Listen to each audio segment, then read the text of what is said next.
શું નામ છે તારું? છેલ્લે જ હરકું બોલ ને.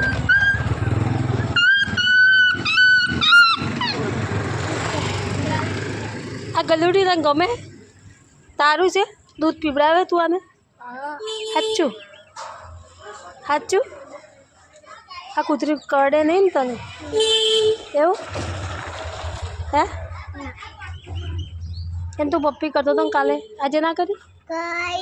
ક્યારે કરી? સાચું કે? એને છી કરી હતી? એને છી કરી હતી? તો તે એને નવડાયો તો? તું નાયો? હે? એનું ગલુડિયું જ છે ને, મને ખબર એ તો કહેતો છે એટલે તો મારું ગલુડિયું છે એમ. હે? તારું ગલુડિયું છે ને?